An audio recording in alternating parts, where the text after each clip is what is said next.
ये कहानी सिर्फ एक शादी की नहीं, ये कहानी है सपनों की इज्जत करने वाली सोच की। ये कहानी है उस फैसले की जो 7 फेरों से भी बड़ा निकला।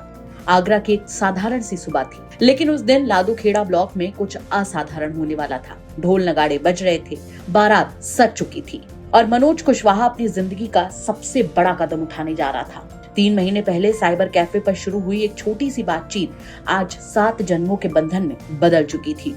अनीशा, गांव की एक होनहार लड़की, सपने बड़े थे, हालात सामान्य थे, लेकिन हौसला उससे भी बड़ा था। उसने आंगनबाड़ी कार्यकर्ता के पद के लिए आवेदन किया था। शादी की तैयारियों के बीच उसे खबर मिली कि इंटरव्यू की तारीख शादी के ठीक अगले दिन है। दुविधा बड़ी थी, एक तरफ जीवन का नया अध्याय तो दूसरी तरफ करियर का मौका। आमतौर पर ऐसे मौकों पर लड़कियां समझौता कर लेती हैं। अनीशा ने भी सोचा कि शायद इंटरव्यू छोड़ देना ही बेहतर होगा, लेकिन यहाँ कहानी ने मोड़ लिया।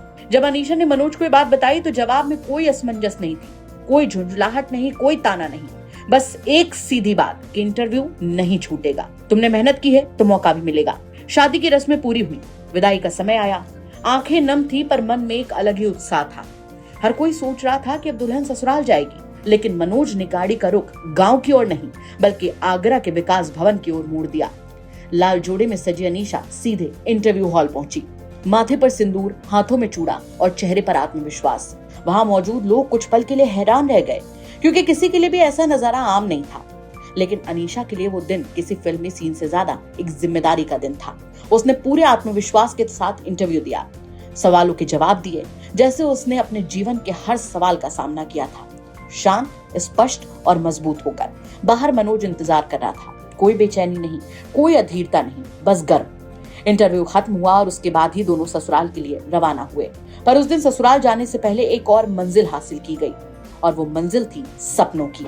ये कहानी इसलिए खास नहीं कि दुल्हन शादी के जोड़े में इंटरव्यू देने पहुंची। ये कहानी इसलिए खास है क्योंकि एक पति ने अपनी पत्नी के सपनों को अपनी इज्जत समझा, क्योंकि 2 परिवारों ने रस्मों से ज्यादा भविष्य को महत्व दिया, क्योंकि एक रिश्ता बराबरी की नींव पर शुरू हुआ। शादी सिर्फ वादे निभाने के लिए, साथ निभाने के लिए नहीं होती।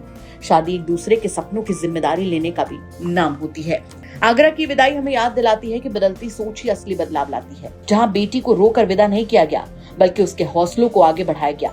और शायद यही नए दौर की असली बारात है, जहाँ घोड़ी पर बैठा दूल्हा नहीं, सोच आगे निकल जाती है। कभी कभी एक छोटा सा फैसला इतिहास नहीं बदलता, लेकिन घर की दिशा जरूर बदल देता है। और उस दिन आगरा में सिर्फ एक दुल्हन की विदाई नहीं हुई, एक नए विचार की शुरुआत हुई थी। क्या सुना भैया और कहाँ से आए? मनोज कुमार, लादूखेड़ा से। आज आंगनवाड़ी का इंटरव्यू है, आप दुल्हन की कॉस्ट्यूम आप लोग आए हैं। कब सूचना मिली थी इंटरव्यू की? कल मिली थी सर, शाम के टाइम। हाँ, तो शादी कब शादी आज की थी सुबह। अच्छा, जा करा के वहाँ से सीधे यहाँ पे गए, घर पे नहीं गए। पहले इंटरव्यू दिया? पहले इंटरव्यू इंटरव्यू हो गया? इंटरव्यू हो गया सर। कैसा रहा इंटरव्यू? बढ़िया रहा सर। क्या नाम है वाइफ का? अनीशा। अनीसा नाम है। शादी से पहले ही आवेदन कर दिया था? जी सर। क्या कहेंगे आप इस खबर पर? कमेंट करके जरूर बताएं। आगरा से अरविंद शर्मा की रिपोर्ट, यूपी तक।